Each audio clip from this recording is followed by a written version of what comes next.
Are you still talking to yourself again, you silly woman? Are you trying to say I don't provide for you? Look at you, standing there with that ugly swollen cheek, crying like a baby. I don't even know why I married you. Rubbish. Once upon a time, in a village called Ugunchara, there lived a woman named Mbenkechi. Mbenkechi had a kind heart and a strong spirit, but she also had a swollen cheek. This swelling on her face made her look different from the other women in the village, and her husband, Etim, treated her badly because of it. Mbenkechi's life was not easy. Each day, she worked hard, trying her best to make a living for her small family. She had a baby girl, little Inobom, whom she loved dearly. Mbenkechi's husband, Etim, was harsh and unkind. He always scolded her, calling her names and mocking her looks. "Look at you. I don't even know why I married you," he would say. "You are good for nothing." He never saw her hard work. He only saw himself as the man of the house, taking whatever he pleased. Mbekechi felt hurt by his words, but she stayed strong for the sake of her daughter. Despite her swollen cheek and the constant pain she carried in her heart, Mbekechi refused to give up, hoping that her husband would change one day. She would go to the market every morning to buy palm fruit.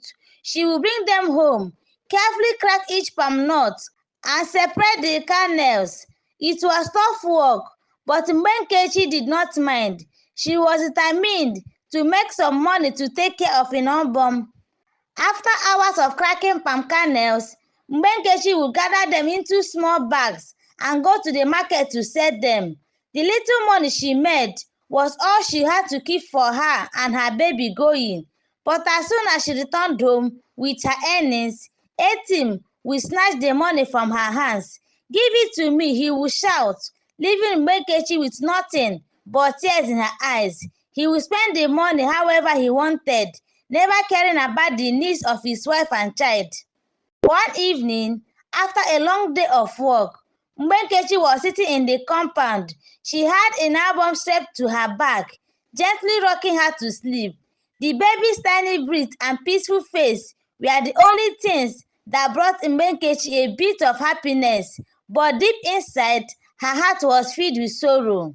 She said to herself as tears ran down her cheeks, "Why do I have to suffer like this? My only sin was loving a man who doesn't see my words. Is there no one to help me? My baby girl, I wish life could be better for you. I wish your father would stop hurting us. I work hard, and yet he calls me useless. I don't know what I did to deserve this kind of life." As Mbenkechi continued to speak softly to herself, her husband overheard her. He laughed and mocked her once again, pointing at her swollen cheek. Are you still talking to yourself again, you silly woman? Are you trying to say I don't provide for you? Look at you, standing there with that ugly swollen cheek, crying like a baby. I don't even know why I married you. Rubbish. Days turned into weeks and the hardship continued. One day, Mbenkechi decided to ask her husband why he treated her so poorly. She wanted to understand why he couldn't see how much she was struggling for their family. Etim, why do you treat me this way? I work hard. I don't complain. I try to make money for us, and yet you never appreciate me. Instead, you take the little I earn and leave me with nothing. She said quietly, but Etim only laughed. You think you are doing something special? You are lucky to even have a roof over your head. Who else could want a woman like you? Mbenkechi felt like her heart was breaking, but she held back her tears. She don't want to let Etim see her pain. Instead, she decided that she would save whatever little she could, hiding it carefully so that one day she and Inabom could have a better life. Over the next few weeks, Mbenkechi worked even harder. Every time she sold her panka nails, she would secretly hid a small portion of her earnings. She knew it would take time, but she was willing to wait. Each coin she hid away gave her a little more hope. One day, as she was cracking the palm kernel, a kind neighbor, Mama Edim, came by. She noticed Mbenkechi's swollen cheek and the sadness in her face. "My dear," Mama Edim said, "why are you always working so hard alone? And why is there always sorrow on your face?"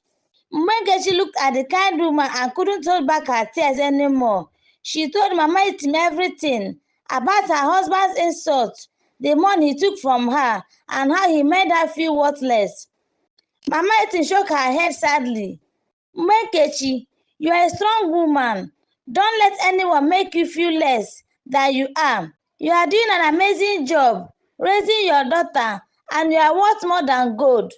These words filled Mbenkechi's heart with courage. For the first time in a long while, she felt that someone saw her value. A few days later, Etim's behavior took a turn for the worse. He was angrier than usual and began to hit Mbenkechi whenever he was displeased. He called her lazy and ugly, and each time Mbenkechi tried to protect her baby from seeing the violence. One evening, as Mbenkechi stood in the compound with her baby on her back, her swollen cheek troubling with pain, she spoke softly to herself again. One day, Inabon and I will be free from this life. I am not worthless. I'm a mother, a hard worker, and I deserve peace. Unknown to her, Mama Edim had heard her quiet words. She walked over to Mbenkechi and hugged her. "You are right, Mbenkechi. You are worth so much. Don't let anyone tell you otherwise." With renewed strength, Mbenkechi decided she would leave Etim and start a new life for herself and her daughter. She had saved enough money to move away from the village and find a small place where she could live in peace. She knew it would be difficult, but anything was better than the life she was living.